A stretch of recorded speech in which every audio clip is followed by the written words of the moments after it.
Hi, everyone. Thanks so much for joining us today for this session. My name is Erin Latimer. I'm the director of the Office of Admission, and I'm joined here by my colleagues within the School of Design. I'll let them introduce themselves and then take it away from there.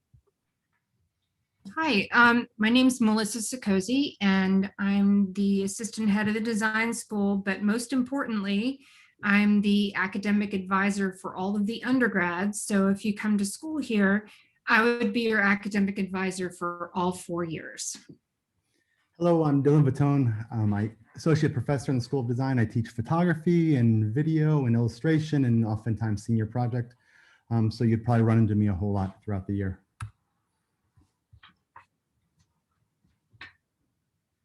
So what we're going to do today is kind of blow through a lot of slides because we think that, most of you haven't had a chance to visit the school before. And what you'd really like is to, what's it like? What does the school look like?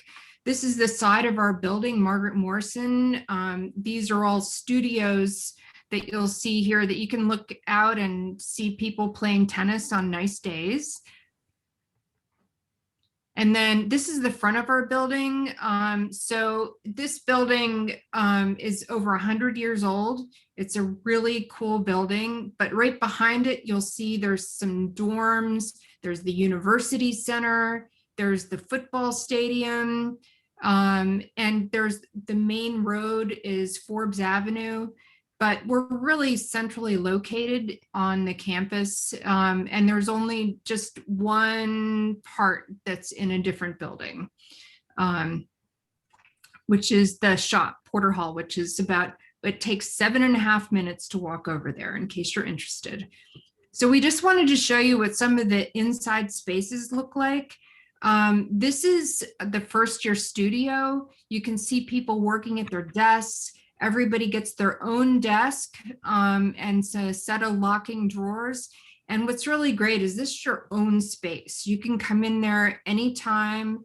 You have a key to get in here 24/7. And also your classes are actually taught in that space. So you see, and some of them are working, and then other ones are when we have an exhibit at the end of a semester, so other people can come by and see all the great work we've done. These are more pictures of people working in the spaces. You see different examples of things that are more products, and you see some pictures of people working in environments with VR. And you can see this one picture of people actually looking at each other's books they've created with pop-ups, which is an early introduction to interaction design. And here, this is an upperclassman studio. Things are just really comfortable. I would say that you get to know your classmates extremely well because you're together like all the time. And studio is a fun place to be. You'll see in this picture an example of the faculty lecturing to you, and then you'll see over here all the freshmen together in the studio. So in the first year, you guys are all in one studio together. There's 40 of you, and it's unusual because really for the most part you'll be in smaller classes, but in the first year it's really nice because you really get to know everyone, and you have fun.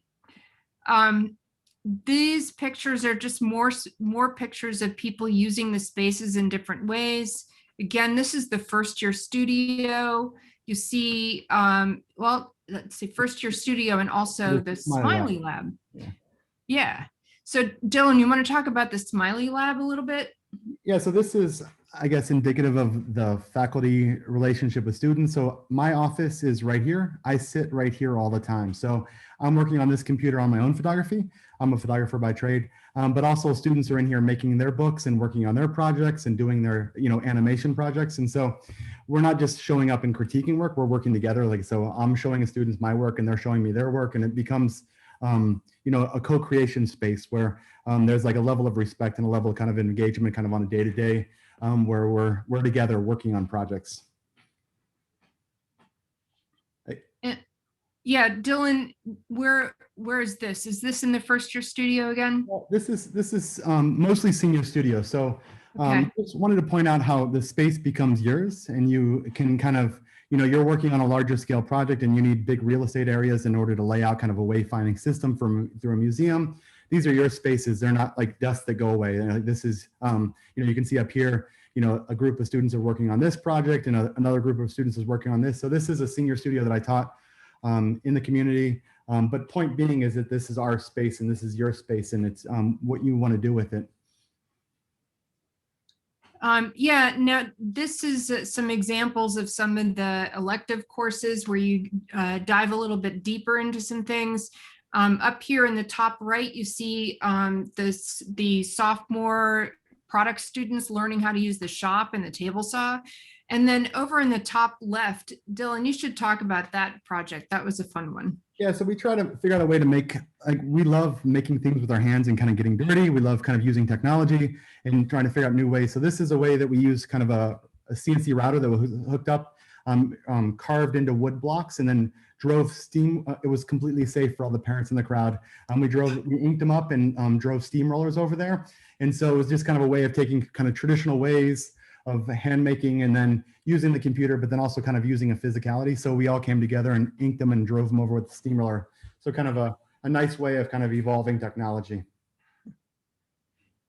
And then this one is a good example of old and new technology, because we definitely use them both. So, we have 3D printers and laser cutters, but then again, we also have an antique letterpress. So you can make a one-of-a-kind book or poster and really learn about how kerning and typeface works. And then this is an example of our senior show. The senior show is something that's just really special. The students, you look forward to it for your first 3 years. When am I going to get to show my whole body of work? And sometimes we get to have it in a beautiful gallery where we invite people from all over campus, and even some parents come in. And it's just, the show is curated and completely designed by the students themselves. And what we've heard from the gallery that's on campus is that our show has more attendance than any other show they do the entire year. Sorry, go ahead. Yeah, this is us working through the installation. And again, there's, the whole group of 40 students come together and make it. And so some people are building furniture, some people are curating it, some people are figuring out the graphics. This is my daughter in 2 different pictures, which seems like a really goofy thing for me to slip in there. But just that idea of family sounds corny and kind of trite, but my daughter, this is Serena. She loves her so much, and Serena was really stressed out. I'm like, Lena's like, I want to go up there and I'll help Serena. So there's this like us as family and us being together as one, kind of working together. And then this picture is, the crazy thing that we call design confluence. It's a chance for the students to get out there and show their work and talk to all different companies. Sometimes we get as many as 70 companies coming in and interviewing students. But the thing that makes it really special is that most of the people doing the interviews are actually alumni. Because our alumni are placed all over the country. And then one of their fun things to do is to come back and be on the other side of the table and interview current students. And then even do information sessions. Yeah, so this is one of our alumni working here. So, students are exposed to a whole lot of things, and methodologies of research methodologies and kind of ideas around making. But there's also kind of industry standards that are kind of arising and kind of bubbling up. And so we'll oftentimes bring back alumni, whether they're here for hiring or those kind of things, in order to do info sessions on like, this is what we're using to prototype in, or this is what we're, so this is a session from, a Facebook designer. teaching our students how they prototype at Facebook right now. So they're better prepared for entering that job force. And likewise, this is a portfolio review session that we ran. We were brought in like 25 of our different alumni in order to kind of give students feedback, because it's one thing for me to say what I think is going well and not well in portfolios. It's another one for people that are going to be hiring you to kind of go through that. So very much like keeping a relationship with our alumni and moving that forward, through the years. Then we also want to let you know that the faculty are right there in the building with you. They all have offices right in Margaret Morrison. So this is in the top left, you see Q in his office. And then the top right, this is kind of cool because this is actually the head of the school out there looking at a student's laptop. And then bottom left, you see Tom Merriman, who's been teaching furniture design with us for years. And he actually his office is located over in the building where the shop is. And then over here on the bottom right, you see a really fabulous office, since just like your studio space, the faculty like to make their space their own. And one of our faculty just loves rocks. And so he's come up with a way to display many rocks in his office. And then this is our graduate space. So one of the things that's really nice is that the master's students and PhD students are also in the building, and you'll have a chance to take classes with grad students. So if you're taking electives, for instance, they're often cross-listed so that we can have grad students and undergraduates working together. Dylan, I'll let you talk about this one. This is just a view from one of the studios. So I didn't have any pictures, but this was faculty members breaking into the building. I may or may not have anything to do with it under quarantine, but we felt so bad that our seniors got kind of ran out of town because of the coronavirus. So we kind of broke in and made their pictures kind of glow at night as kind of a beacon to them, not going away without a fight, by golly. And then this is just, kind of what it's like to be on campus. So some of the buildings here, you'll see there's a real combination of old buildings and new buildings. This bottom left here is the inside of the College of Fine Arts, and it's just a really gorgeous building. When you're taking electives that are outside of the design school, you'll probably have chances to be in all of these buildings. As a matter of fact, more than 30% of your classes are actually taken outside of the School of Design. So you should have a chance to experience other places and other people. Yeah, this is Gates. And again, I'm not into necessarily talking about us in this way, but it's just, I'm continually impressed by just the quality of human being that I have in my classes, and just how much smarter they actually are than I'll ever be. And it's like, this is, one of the best computer science programs in the world and one of the best business programs, and, just an amazing art program. And so you're getting ideas and kind of, versus an art school, you're, around a whole lot of different ways of thinking and a whole lot of different problem solving methodologies. And it's a pretty amazing place to kind of wander the hallways and just kind of talk with different kinds of people. Yeah. And then this is Carnival. Which hopefully will be taking place. It's taking place virtually this month, but hopefully next April it will be all in person again. It's just this really cool tradition where there's buggy races. There are booths that are actually 2-story little houses that students get out there and build themselves. And then in addition to that, there's rides. It's a way that we really connect with the community, and they can come in and, just get to see what the students are doing. And it's this really, nice way to connect. And these are just more crazy things that we do on campus. And one of the things that happens during, I think this is during Carnival, when they do this game that involves shooting each other with paint. it's not a, it's a Hindu cultural holy. So kind of there's a lot of different people from around the world there. And, you know, so you get to learn a little bit about Indian or Hindu culture. You get to learn a little bit about, you know, so there's a lot of different kind of paths that cross. And so I just threw this in there, you know, there's fashion shows and a really amazing theater department. And then there's a bunch of goofball, like this, that's a Quidditch game. And so there's like a Quidditch league there, which again, might be amazing for some people. I think it'd be amazing for my daughter. But yeah, so there's a bunch of different kinds of people crossing paths, you know, as I alluded to before.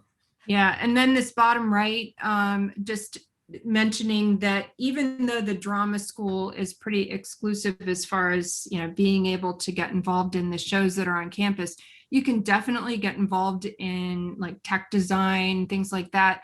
But there's also, if you have a hankering to act, there's also a group that puts on some really good shows that are for people that are not in the drama school. So this, again, like the problems with Zoom and making y'all understand what it might be like to be in school here. So we pulled this together, and this is our building right here. And like just talking about the surrounding area, because I think that, you know, being a whole person and kind of engaging with community and kind of walking with your friends to get bubble tea or, you know, whatever, just kind of give you all a lay of the land of what's within a couple blocks of us. So there's a humongous, ginormous park called Shinley Park here. There is, you know, the rest of the university, but there's also the Carnegie Museums, which I'll talk about in a second, University of Pittsburgh, the Phipps Conservatory, and again, back to that park. So just giving you an idea of what it's like to kind of travel around. So this is our building right here, Margaret Morrison, but a couple, you know, a block up from Margaret Morrison, we have the Carnegie Museum system. So this is the Carnegie Art Museum. This is a Natural History Museum.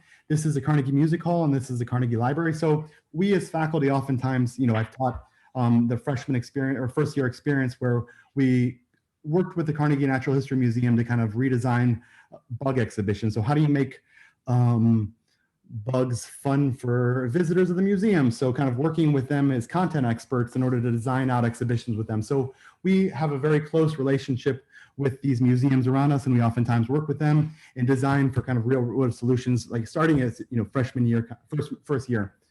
So these are some images of inside the different museums. So this is the Art Museum, the Architecture Museum, and then we also have a bunch of other museums kind of throughout the city. So the Andy Warhol Museum, we have the Mattress Factory, it's kind of cutting edge installation art. We also have the Natural History Museum. So just this kind of wealth of kind of institutional knowledge scattered throughout Pittsburgh as a whole. This is the Carnegie Library plus the Carnegie Music Hall. So, you know, Dan Boyarsky did a time motion, you know, presentation in the music hall. So using these places as teaching and research labs. There's also University of Pittsburgh, which seems like a weird thing to mention when you're at Carnegie Mellon, but it's just a couple blocks away. So it's one of the, I think, top 10 NIH kind of funded research institutions in the country. So a whole lot of kind of cutting edge medical research happening, amazing libraries, and other, you know, a completely different student body. And, you know, our paths cross a whole lot. There's also Phipps, which is about a block away from campus. So you're feeling a little bugged out about being in the studio and you're not having new ideas. Wander over to Phipps. It happens constantly. Have lunch with your friends. Just, you know, you get free entrance for being a student. So kind of wandering through the facilities and just kind of changing up from being in the city. Likewise, you know, a block away, there's Shinley Park.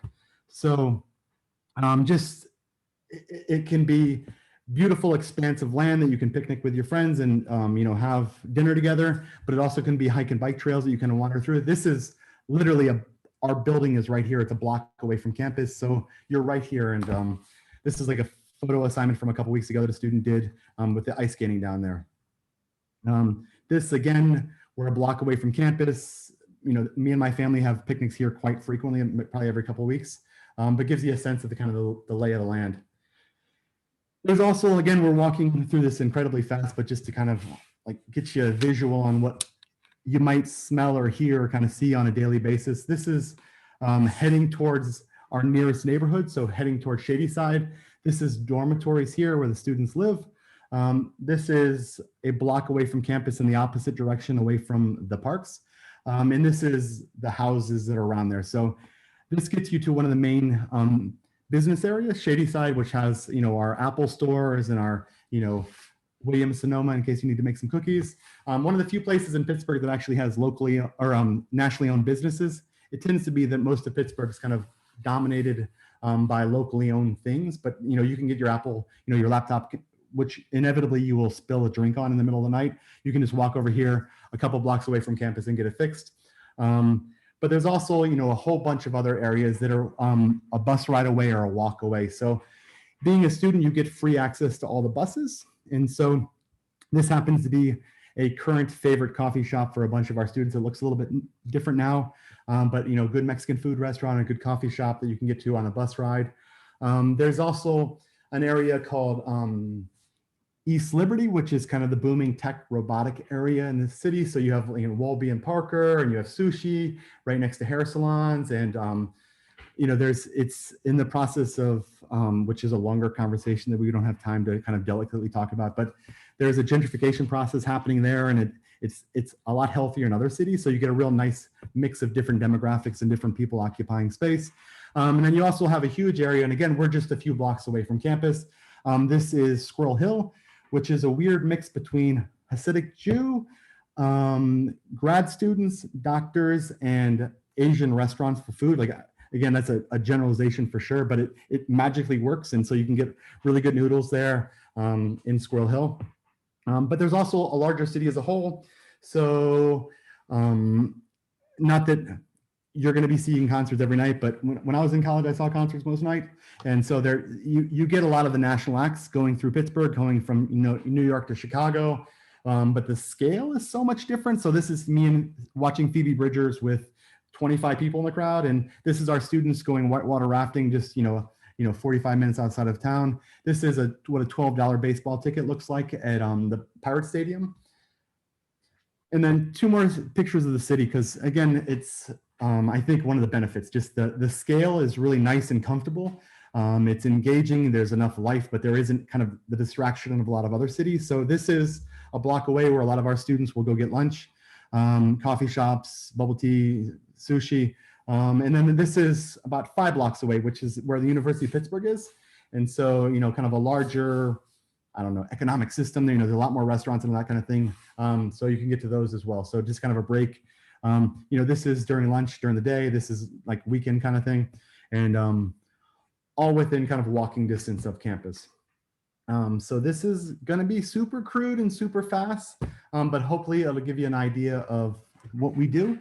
So we're going to walk you through the curriculum a little bit and kind of outline what it might feel like to kind of go through the school, for the 4 years. But just a real quick kind of understanding what our faculty go on to do. So, we have Terry Heckler that, designed the Starbucks logo. So, go on to do kind of brand identity and logo design. There's Tony Lee here, and I won't get into all these just because it might get kind of tedious, but Tony Lee working at MoMA to design exhibitions. And so how do you kind of engage people with kind of content and museums and make it kind of build on information, but not become redundant. We have Vanessa Sykes here, who, I always joke about the spatula, but worked for XO for a lot of years, like make spatulas that felt right in your hand, or coffee cups that didn't spill over. Hee-Bok Lee, if you've ever been, this sounds like an exaggeration, but it's Hee-Bok Lee still blows my mind. He's amazing. If you've ever seen a beginning of a title sequence of a movie and you'd be like, oh my God, that is amazing, Hee-Bok Lee probably made that. So, the beginning of Skyfall, he's done a whole lot of these motion graphics in the beginning movie. If you've ever unlocked your iPhone, the swipe to the right, that's Freddie. So Freddie was one of 9 people that worked with Bill Gates, or not, worked at Apple in order to kind of design the first iPhone. So that kind of user interaction and how we engage with information with our fingers, outlining that. Mike Scully working for BMW to design a dynamic thing. Fred Boyle, the way that, the Nest has become part of our home in that information system that we then rely on in order to kind of modify behavior, very much at the heart of that. Or the way the Roku button, the remote on the Roku has 7 buttons and they're the right buttons. So that idea of industrial design and when form meets function. Christian Schwartz, and again, this is quick, and I do apologize for speaking so quickly, but we're going to show you a lot of things. Christian Schwartz made, the Esquire fonts. He's a typographer, so he's made a lot of magazine cover fonts. And Justin Edmond was number 7 higher at Pinterest, so the first designer at Pinterest. So the way we interact, the visual language, the kind of visual hierarchy, the color palette, the way information's delivered or not delivered. Justin had a major kind of influence on all that. A lot of these people. Breeze over. Vivian Wang, making Instagram feel like Instagram, making tripods. Chris Henley, working with fire departments in order to make their job safer. Sarah Sykes, a group of students, her and a colleague, worked with the Bill and Melinda Gates Foundation in order to kind of make records of vaccinations. So a lot of doctors go into, rural Africa and give vaccinations, but they don't speak the same language. So how do you make a universal record system that people can then access? Eden Weingart, one of my favorite students ever, she worked for Wieden and Kennedy, super hip, design agency, marketing agency, and she redesigned, bodegas for Sprite and kind of made concert series and made all the, but then she goes on and gets tired of marketing and is now one of the lead art directors at New York Times. Lisa Yang's kind of redesigning how blind people, write Braille. Hayden Smith looking at kind of new kind of consumer-based experiences for Google. So what does a store look like in the future? Designing shoes, designing cars. Again, apologize for the speed of this, but just giving you an idea of what the students go on to kind of get their hands into. Okay, so I'm going to jump in here just to talk about the way that the 8 semesters work. So when you come in, even though you might already have a strong feeling about products or communications or environments, we like to give the students 2 full semesters of experiencing all 3. A lot of students change their minds, and you don't have to change your mind, but we would certainly like you to make a really informed decision so that by the end of the 2nd semester, you can choose the 2 tracks that most interest you. And so in your 3rd semester, you take a half semester going a little deeper into the things that you're most interested in. And then hopefully by your 4th semester, you will have chosen something that it really speaks to you. Now, the orange person on the bottom has decided that they want to be an environments designer, but also an environments designer that is informed by communications. So that student is hybrid, and they'll be obviously different from a communications person and different from an environments person. So it's not that you get to do it all, but that you can create could sort of customize your education if you want to. I would say it's unusual. Most students are like the person on top, where they choose the thing that they really want to do and stay with it. But about 1 student a year chooses to straddle 2 different areas. And then finally, in the 7th and 8th semester, the students all come back together again, just like you are in your 1st year. And SV and SI stands for service design and social innovation. So you're working with very complex problems, and you have the opportunity to work in interdisciplinary groups where products, communications, and environment students can work together to inform the ideas and come up with some really, really brilliant things now that you have all of this practice under your belt. And then you see finally in the 8th semester, that's when you get to really, select what kind of project that you want to work on. So that would be your capstone project. Okay, so we're going to take you through the 4 years. And again, I'll try to slow it down a little bit, but just again, this is not at all meant to be an exhaustive list of all the classes you take. But kind of a higher level conversation about touch points that you might have throughout the 4 years. So first year is about getting a handle on all the different core aspects of a design. Immersive kind of exploration of form making, interaction, and creating two-dimensional and three-dimensional artifacts. There's a rich exposure to all three of these, as Melissa said, products, communication, environments. It's kind of your indoctrination in design. There's 3 core aspects of the first year: visualizing, studio, and imaging. So you have several, and you also have several design thinking classes. So methodology, placing, and futuring. So yeah, you have 2 classes in visualizing your first semester. I'm going to skip over a lot of this. Okay. We do a lot of drawing. The best way to get something out of your head and into kind of a way that people can understand and respond to is drawing. So we spend a lot of time drawing. And then once you feel like you've mastered drawing, we make you do it along kind of a timeline. And so kind of you're making things animate, you're giving it character, you're telling story. And so not just drawing for drawing's sake, but also drawing to kind of tell stories and kind of narrative building.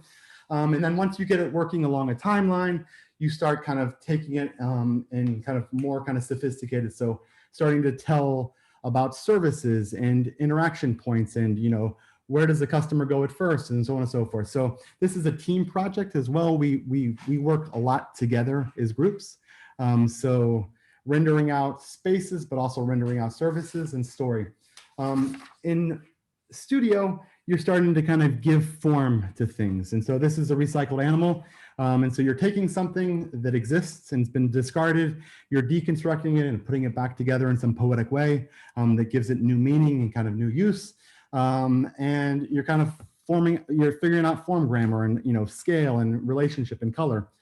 Once you figure that out, it wouldn't be fun enough for you just to do that one thing. So we ask you then to make a 2-dimensional representation of that and build some kind of story with space and kind of you're dealing with Gestalt principles and foreground to background relationships and getting into color, but also getting into a little bit copywriting and typography.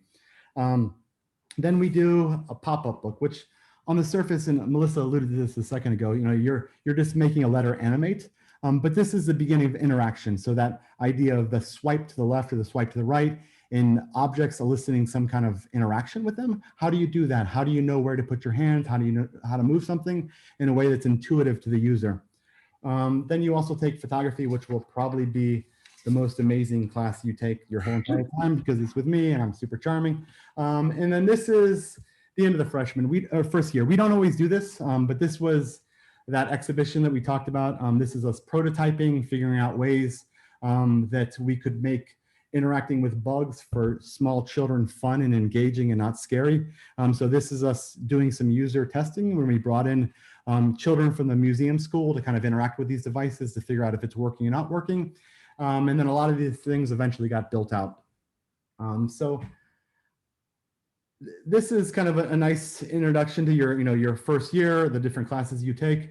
This is all available on the internet, so I'll just crank through it and we'll talk about second year. So second year, you're starting to get into your discipline. So whether your communications, environments, or products, the problems start getting kind of more sophisticated, if you will. So this is communications, which is the area I teach in. So you're starting to learn about typography and visual hierarchy and color. How do you draw the viewer in? How do you have the initial read from far away? But then how do you have kind of more information kind of built into that? And then you're starting to figure out how this works within a system. So how do multiple pages hold together, but also deliver new information?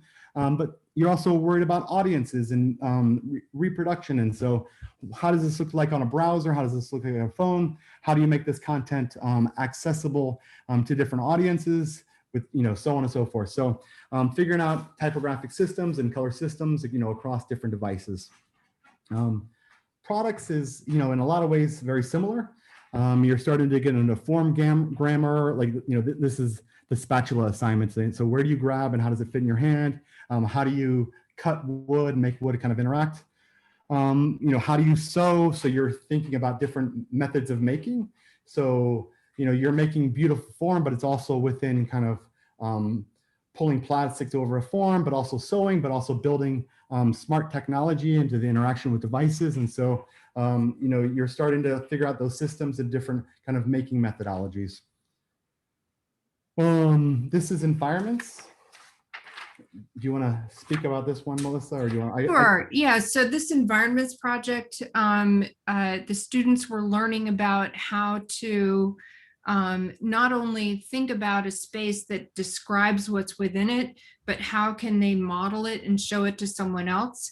So on the left-hand side, you'll see that the students were learning how to show it graphically. And then on the right-hand side, how to make a model so that somebody could understand how you would move through the space. And likewise, you're starting to kind of, this is within environments, the first year in environment. So you're starting to learn about kind of interaction with different kinds of spaces. And so virtual spaces, online spaces, physical spaces. So kind of building out that idea of technology. Third year, you start getting into more resolve around form. So very much kind of understanding form language. And so, you know, designing for a specific brand or a specific idea or a specific interaction. So this is a lunch box that very much takes into account the kind of the Volvo kind of form grammar. So yeah. And with branding also comes an understanding of systems. And so, for instance, if you were going to design for Volvo, you would have to really break down the elements of what the Volvo brand is, and then understand how you might reflect that in a product. But then building personas and storylines around that as well. This is another one, like how do we garden in a more environmentally concerned way? So there's so much waste when you fertilize. How do you limit that waste? How do you kind of make it easier? So talking about the form, but also talking about kind of, you know, how we interact with it. How do we not waste things? How do we make it easier? As opposed to reading those labels in the back of the, you know, in the side of your house in the middle of the night, and not really putting the right amount in your, you know, garden. And this is a products assignment where they were trying to figure out ways of protesting effectively, both from a protester standpoint, but also from a policing standpoint. So smart technology that would kind of respond to your body in different ways according to real data that's kind of being pushed in there, but also apps that kind of allow you to kind of track, you know, and so on and so forth. So thinking about a system of technology built into these actual forms that allow you to kind of do some kind of activity. And then this is an environments project where the students were asked to take a look at a brand that they typically think of as being online, and how might they reimagine it as a pop-up shop that gives you the same feel and experience that the website does. So this is junior year C. So you are starting to design for large amounts of data. So developing visual systems that are responsive to kind of changing, you know, is one thing to lay out a page and make it look slick. But as data changes and information changes, how does your design evolve and how does it work with, you know, that many numbers or that many numbers? But then you're also starting to design out interfaces. And so beyond just like using, you know, designing for an iPhone app that's kind of canned, how do you start changing that UI and that UI, the way you interact? So designing the actual applications, the actual, you know, websites, but also kind of designing around large amounts of data is the kind of keystone for that junior year. Fourth year. So it changes a little bit according to what the students, you know, we just had in a meeting, me and Melissa all day today, and we evolve a lot according to what students need, looking at them as, you know, a cohort and, you know, we need to pick this up or we need to not pick this up. But generally speaking, we try to get the senior year, a client-based project where you're working for someone beyond yourself. So this is a project that we did with Boeing. So envisioning the future of kind of a small plane aviation. So when everybody has a plane and we're driving around, what does it look like? So there's a physical plane part of this that we could talk about, but there's also the services. And so figuring out, you know, what this is an image of what base control would be like on, you know, a block level in order to make sure people, you know, we're not flying into each other. So we also worked on kind of food delivery services that kind of happens with kind of electronic or automatic plane systems. So working with Boeing to kind of future and kind of envision what it's like, you know, 50 years down the road with us all having planes in our front yard, I guess you would say. Maybe they're, yeah. So client-based projects is the point of that. But then we also try to do, and again, this varies a little bit, but we try to do more personal would be maybe. So this is loosely what you can kind of consider a client project, but I think that there's a lot of kind of personal kind of growth here. So this is a senior project that I taught 3 years ago, where we co-created a space for children or mothers that had lost children to gunshot violence. And so we redesigned a community center. It's here. We'll show you a really, really quick video about this, but essentially Hazelwood was a neighborhood that had a lot of gun violence, a lot of drug kind of in flight. And now Google is putting their corporate, their autonomous cars there. And so a lot of people that historically lived there when it was broken down are being pushed out. And so we wanted to make a space where the community could come together and mourn together, talk about social justice, but also talk about services that the community needs and kind of stakeholders, but also make a place for the history of that community as well. So I'm going to show this like a maybe 4 minute. I might cut it off a little bit early, but it gives you a sense of the place and the projects that we work on for senior project. Started as a way for the design school to talk about this really abstract concept of community and loss and how you fill in the gaps for someone else. It was sort of the first time, in my opinion, that we as design students were really, really thinking outside of ourselves and trying to think about another person and what they might need. I really didn't think it could be done in a semester, but I knew that if certain parts of this thing came together, that it would take on a life of its own. If they could hear what the people of Hazelwood were saying, and the people of Hazelwood could effectively communicate with the students, then I knew that this could work. But those two worlds really needed to come together. It was a real journey there for us. The very first day that we were all sitting and having to talk to people, I was like, how am I supposed to talk to someone who has lost so much? How am I supposed to talk to someone so different than me? We really quickly realized that if we played together a little bit, if we laughed together, that would sort of like open us up a little bit more. Trying to get people to engage in creative manners, I think, really brings people closer. We were able to use a lot of the methods we learned. We call them make tools, and creating exercises that you can do with community members that makes both parties comfortable and able to share information. And through that, we really started to get to know them. It wasn't just us learning about them, but they really came to learn who we are and accept us as well. And I think that helped the process a lot.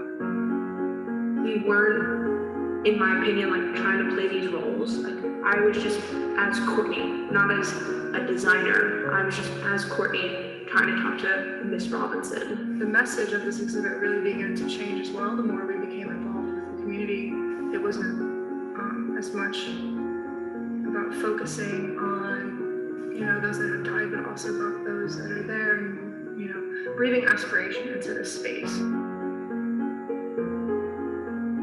We really wanted to, as a class, create something that was substantial and just emotionally sufficient for these people who experienced great loss and were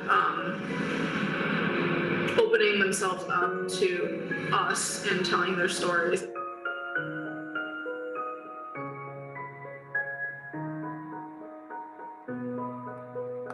Everybody really wanted to make these people happy and create an exhibit that respected the vulnerability that they offered to us.